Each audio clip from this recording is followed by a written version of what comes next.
Capítulo 26. La balada de Barney Barnery, o si fuera un hombre rico. Déjenme que les hable de Barnes Barnery.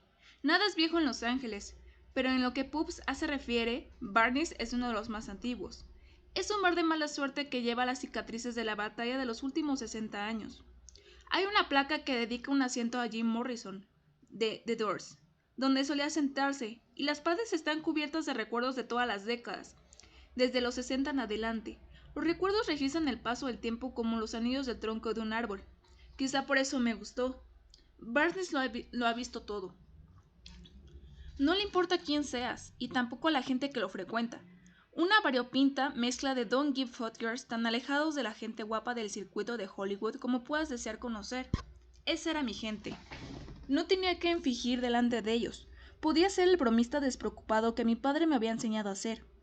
A mediados y a finales de mis 20 años pasé más horas de más noches de las que puedo recordar en Barnes.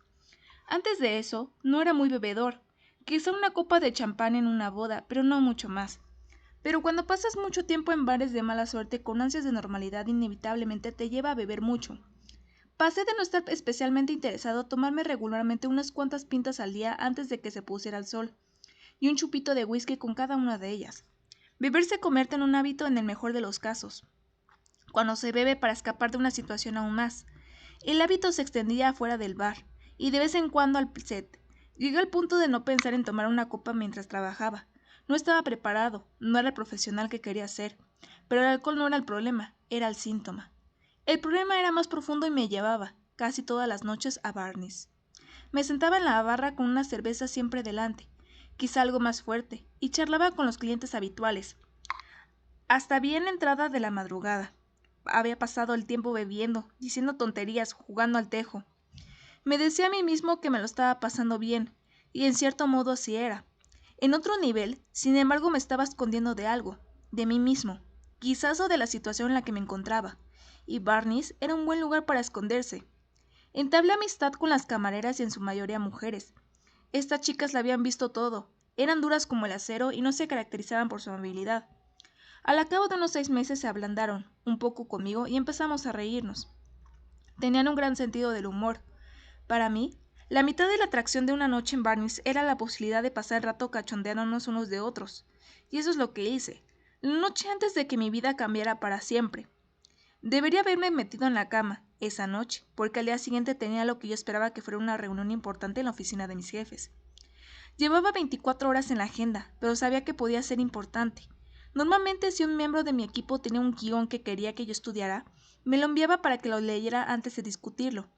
En esa ocasión, sin embargo, mi jefe me pedía que fuera a la oficina para hablar de algo inédito que no necesitaba leer de algo antemano. Naturalmente, supuse que se trataba de un gran proyecto. Estaba entusiasmado. Sin embargo, lejos de estar arropado en la cama, había pasado toda la noche en Barnes. No había dormido nada y estaba un poco desmejorado después de haberme tomado unos 7 whiskies de más. Dije buenas noches a las chicas que las vería mañana.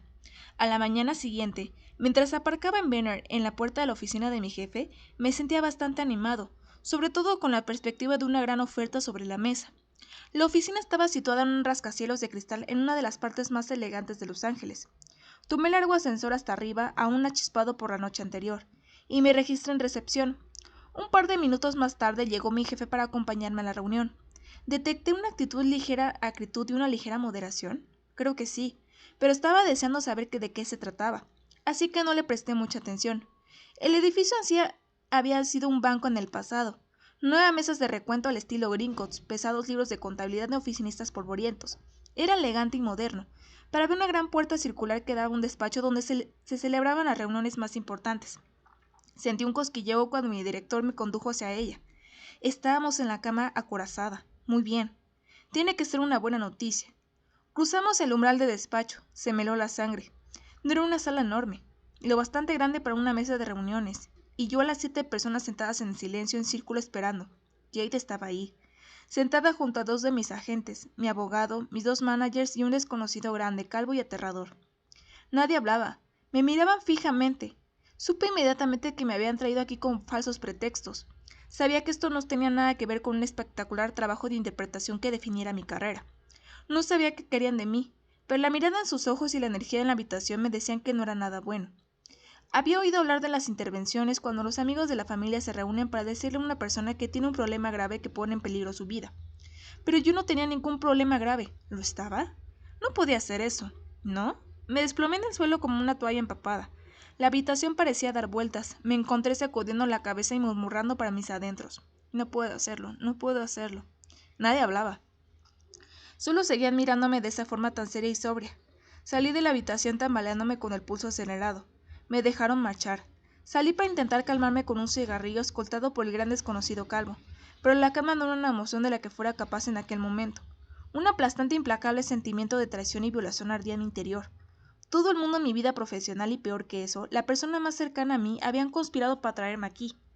No la había visto venir en absoluto. Estaba enfadado, estaba cansado. A decir verdad, tenía mucha resaca. Pensé en simplemente huir, pero por alguna razón no lo hice. Volví al edificio y entré por la puerta acorazada. Todo el mundo seguía ahí, seguían mirándome de una forma que me enfurecía y me helaba. Me senté sin querer, sin poder mirar a nadie, y entonces el gran calvo, la única persona de la sala que no reconocí, tomó el mando. Era un intervencionista profesional, el tipo al que llamaban cuando quieren estar seguros del resultado de una intervención. Mi empresa de gestión le había pagado para que dijera el proceso. No es un servicio barato, y él era bueno, muy bueno en su trabajo. No había nada que él no hubiera visto, ninguna reacción mía que él no hubiera previsto. Me explicó que ahora mismo sabía que me sentiría enfadado, pero que en algún momento conseguiría perdonar a los presentes por lo que habían hecho. Le mandé a la mierda con la mirada. El perdón no me parecía nada probable. Estaba agotado. Estaba dando vueltas. Estaba colgado. La noche anterior había estado en Barnes hablando abiertamente y honestamente con mis conocidos ahí. Ahora había estado rodeado de supuestos amigos que habían mentido, que me habían engañado haciéndome creer que tenía un nuevo trabajo para atraparme aquí. Eran unos mentirosos. No entendía por qué, si estaban tan preocupados, no podían venir a mi casa a hablar conmigo de la forma habitual. ¿Perdón? A la mierda. Estaba muy lejos del perdón. Todos los presentes me habían escrito una carta. Las leyeron en voz alta, una tras otra. Las cartas eran en general bastante breves. La mayoría las he borrado de mi memoria. Escuché a Jed y a los demás mientras me contaban lo preocupados que estaban por mi comportamiento, por mi forma de beber y mi abuso de sustancias. No estaba en condiciones de escucharlas. Por lo que me respecta, mis vicios no pasaban de unas cuantas cervezas al día, algún que otro whisky y tal vez un par de porros. No me despertaba con una botella vacía de vodka en la mano, rodeado de un charco de mis propios vómitos. No me escondía en fumaderos de crack ni fumaba opio, ni era incapaz de trabajar ni estaba fuera de control.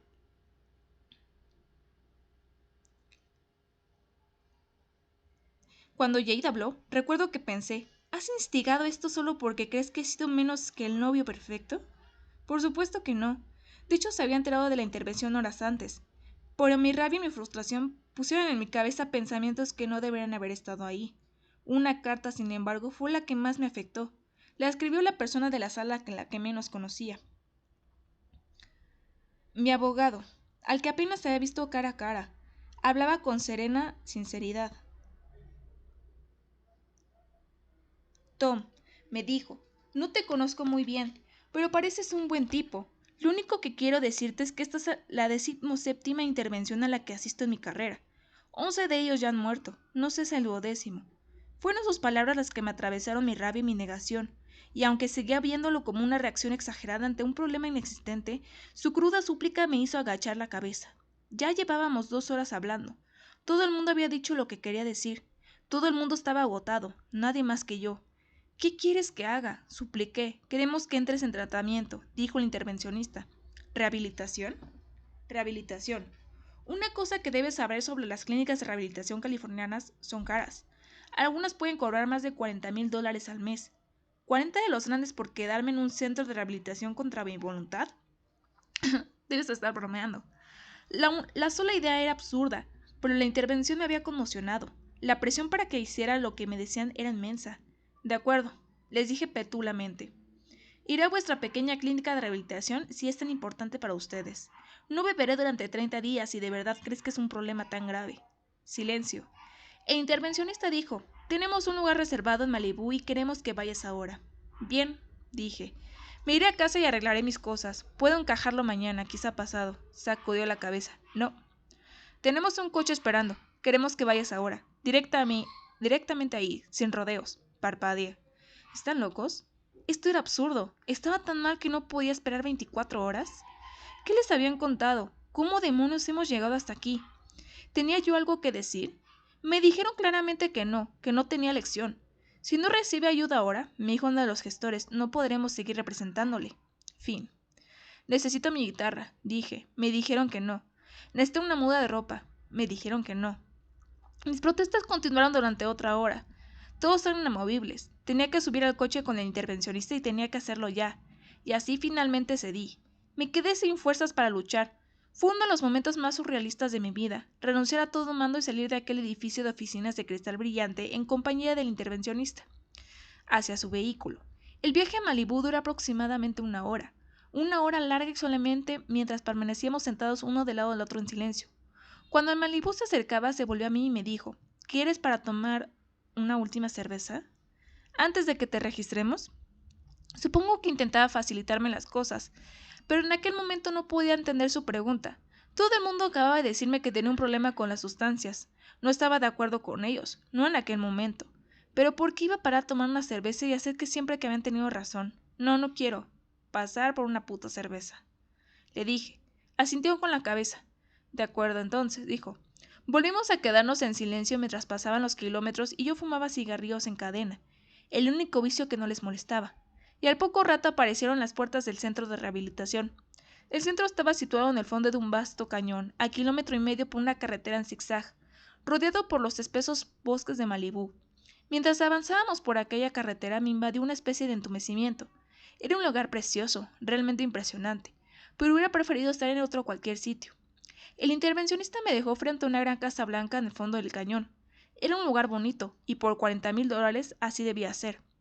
Apenas había hablado en horas. Al cruzar el umbral del centro de rehabilitación me sentí como una especie de sueño terrible. Me registré. Me estaban esperando y el gran calvo me dejó a su cuidado. Una enfermera me sentó y me hizo algunas preguntas. ¿Qué sustancias consumes y cuántas? ¿Con qué frecuencia? Respondí con sinceridad, pero seguía pensando que era la persona equivocada en el lugar equivocado. No era el tipo de persona que necesita un chute a primera hora de la mañana para pasar el día. Yo no estaba chutándome heroína. Todo esto fue un gran error. La enfermera notó mis respuestas. Luego dijo, ¿quieres un alias? No entendí. ¿Qué quiere decir? Le pregunté.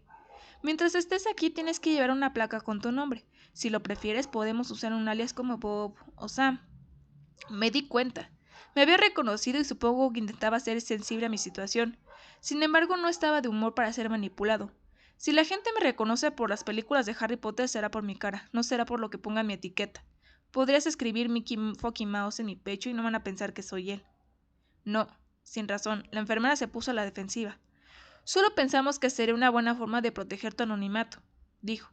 Por alguna razón, la sugerencia me había puesto irracionalmente furioso. Respiré hondo para controlar mis emociones. No quiero un puto alias, lo dije.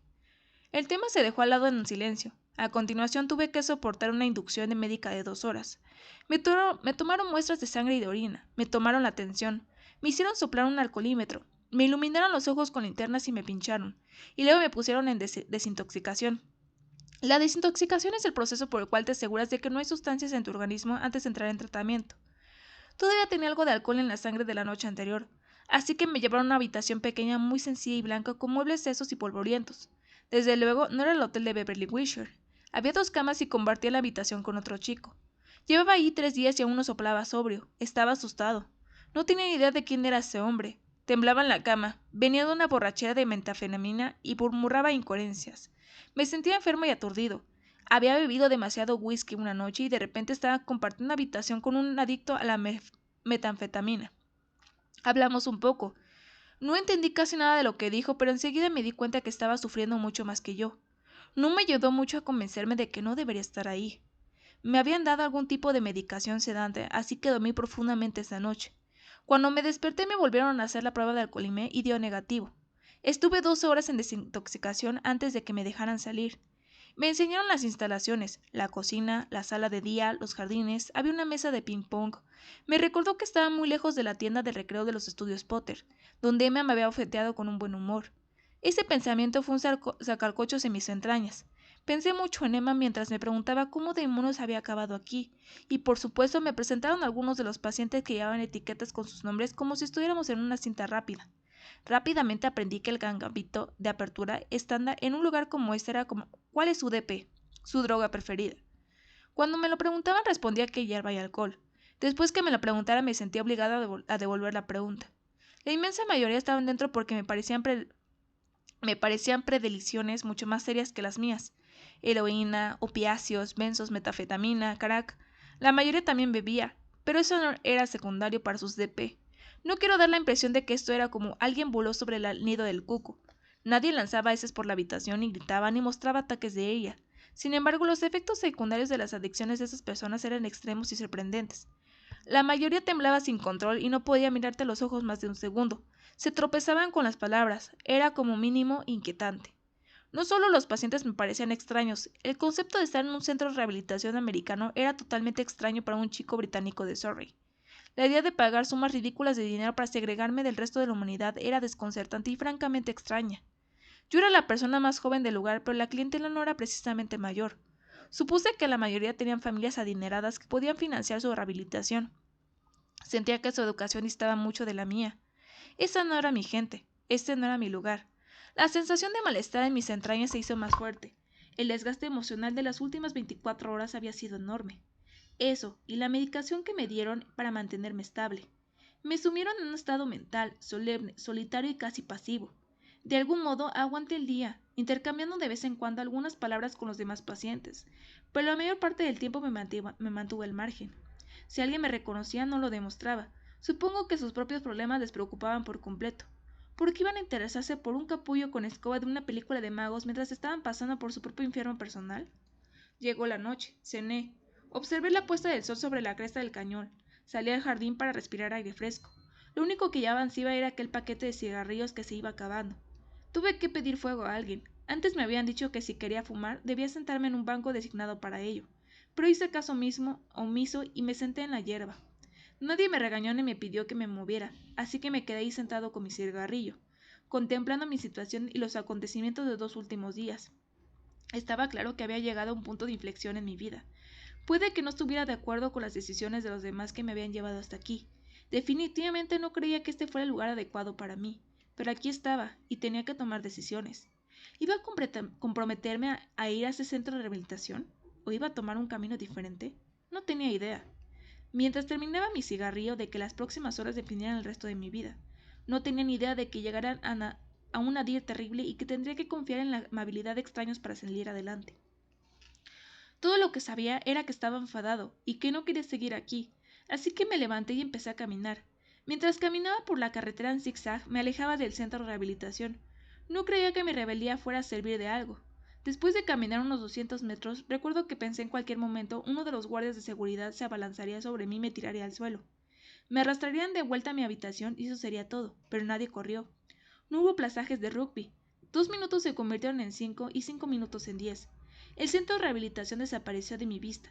Seguí subiendo por la empinada carretera en zigzag, pero incluso entonces estaba convencido de que me iban a tumbar.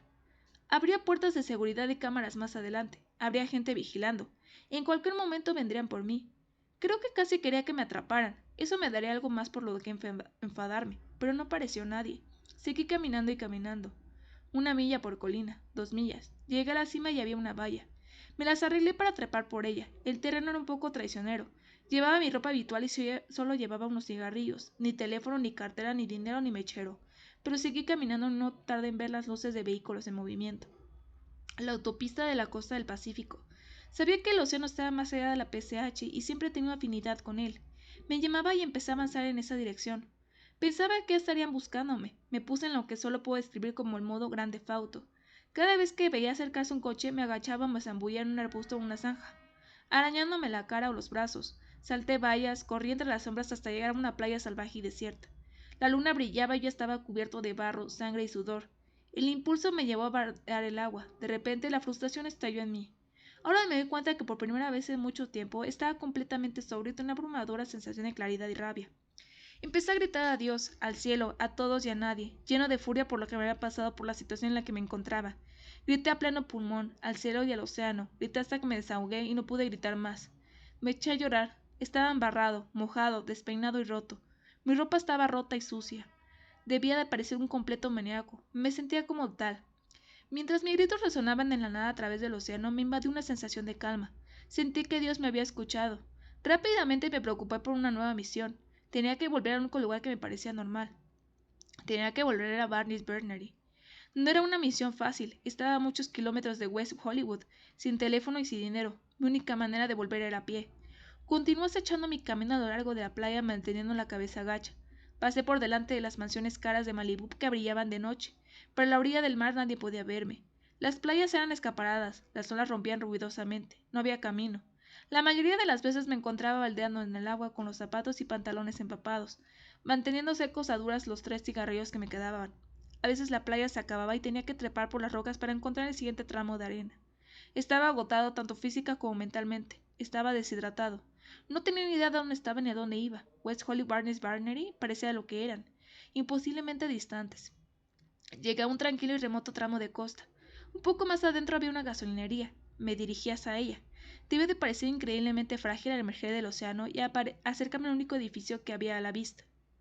Una sombra de lo que había sido antes. Lo único que quería era un mechero. Tal vez podría encontrar a alguien aquí que tuviera uno. 3 personas me salvaron aquella noche. Los considero mis 3 reyes. Su amabilidad no solo me ayudó a volver a donde tenía que estar, sino que también me hizo replantearme mi vida y lo que era importante en ella. No tenía ni idea cuando llegué tambaleándome en aquella gasolinería tan poco atractiva de que estaba a punto de conocer al primero. No había nada en el interior salvo un anciano indio que trabajaba en el turno de noche detrás del mostrador. Cuando le pedí fuego se disculpó en voz baja. Lo siento, señor. No fumo. Me quedé mirándolo entumecido. Luego murmuré un par de palabras de agradecimiento y salí a trompicones de la gasolinería. Estaba dispuesto a continuar por la carretera, pero entonces vi que el hombre me había seguido. ¿Estás bien? Me dijo. Apenas supe qué decir. Como iba a decirle lo mal que me encontraba en lugar de eso, me limité a preguntar con voz súper entrecortada. Supongo que no tendrá agua. El hombre señaló hacia el interior de la gasolinería. Ve al refrigerador. Coge una. Quejo una grande. Volví a darle las gracias y entré tambaleándome en la gasolinería, donde me serví una botella de agua de 2 litros. Cuando me volví, el hombre estaba detrás del mostrador. ¿A dónde vas? Me dijo. Le dije, a Hollywood Oeste. Un largo camino. Sí. ¿No tienes dinero? Negué con la cabeza. El hombre sonrió, sacó su cartera, la abrió y sacó lo que pude ver que era su último billete de $20. Tómalo, me dijo. Volví a mirarle a él y a un billete de 20. No soy un hombre rico, dijo en voz baja. No tengo mucho dinero, no tengo una casa grande, no tengo un coche lujoso, pero tengo a mi mujer y tengo a mis hijos y tengo a mis nietos. Y eso significa que soy un hombre rico, un hombre muy rico. Me clavó una mirada penetrante e inclinó un poco la cabeza. ¿Es usted un hombre rico? Preguntó. Mi acto reflejo fue el soltar una carcajada triste. ¿Rico? Soy millonario. Y aquí estoy pidiéndole una botella de agua y llevándome los últimos $20 de usted. Y lo que pensé para mis adentros, pero no dije en voz alta fue, no soy rico en absoluto, no como tú. Volvió a sonreír. Con eso deberías llegar a West Hollywood. Te prometo. Le dije. Que volveré a buscarte y devolveré el dinero. Sacudió la cabeza. No te molestes. Pásalo la próxima vez que veas a una persona que necesite tu ayuda. Se lo agradecí profusamente al salir de la gasolinería. Su amabilidad fue un bálsamo, un estímulo. Empecé a sentir que podía tener éxito en mi misión. Continué por la autopista de la costa del Pacífico en plena oscuridad. Cada vez que pasaba un coche, me apartaba y me escondía en un arbusto.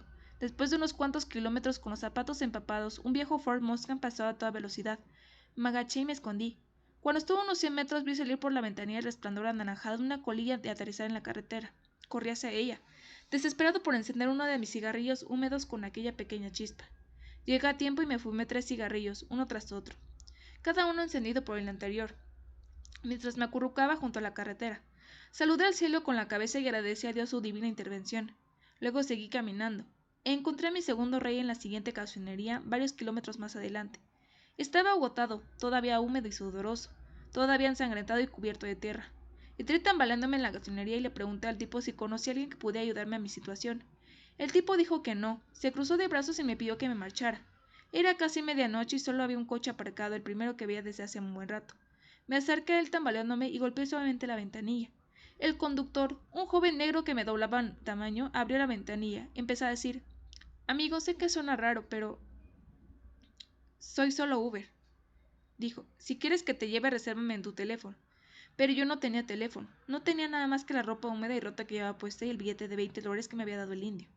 Me inventé una historia disparatada que mi novio y yo habíamos tenido una fuerte discusión y me había dejado tirado en medio de la nada. Todo lo que tenía eran 20 pavos, y podría él, por favor, ver la manera de llevarme tan lejos hacia West Hollywood como me alcanzara el dinero. Mi aspecto debía ser lamentable y por derecho debía de haberme echado un vistazo, haber sacudido la cabeza y haber subido la ventanilla. Pero no lo hizo. Me miró de arriba abajo y me indicó que subiera atrás. Nunca en asiento había sentado tan bien. ¿A dónde quieres que te lleve?, me preguntó. Le dije a Barnes Barnery y repetí que solo tenía 20 pavos y que no tenía inconveniente que me dejara cuando se me acabara el dinero. Pero hizo caso omiso a mis protestas. Quizás se dio cuenta de que no estaba en condiciones de volver a West Hollywood. Quizá, como el indio de la ausenería anterior, solo era amable. Te llevaré, me dijo. Me costó entender su generosidad. ¿No quería que le firmara un libro? ¿No quería una foto para sus hijos? No, solamente quería ayudar a alguien necesitado. Me llevó hasta ahí. Un viaje en taxi de $60. Tal vez más. Le rogué que me escribiera su nombre y su número para poder devolvérselo. Pero volvió a hacerme señas para que no lo hiciera. No te preocupes, tío, no pasa nada. Era la 1:30 de la madrugada, cuando me dejó en la puerta de Barnes. Hice un último intento fallido de pedirle el número para pagarle el billete, pero no quiso. Siguió su camino y se perdió de la vista. No volví a verle. Me volví hacia Barnes. Era la hora de irse. La mayoría de la clientela se había ido. No podía creerme que gracias a la inesperada amabilidad de dos desconocidos hubiera llegado hasta aquí, drenado y sucio, y me tambalé hasta la puerta principal. Ahí me encontré con Nick, el portero. Me conocía bien. Al fin y al cabo era mi lugar habitual. Me miró de arriba abajo, claramente consciente de que no era todo como debía ser.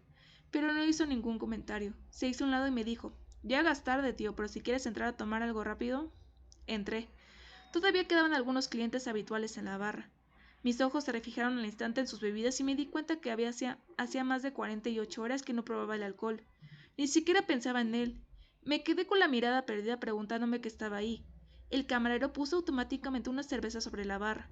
Instintivamente fui a cogerla antes de darme cuenta de que no me interesaba en absoluto.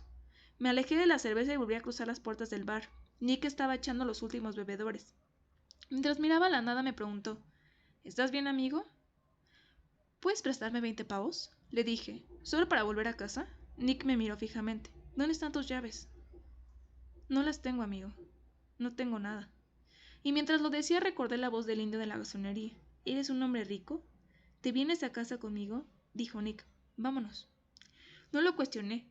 Nick se convirtió en mi tercer rey esa noche, mientras me llevaba a casa.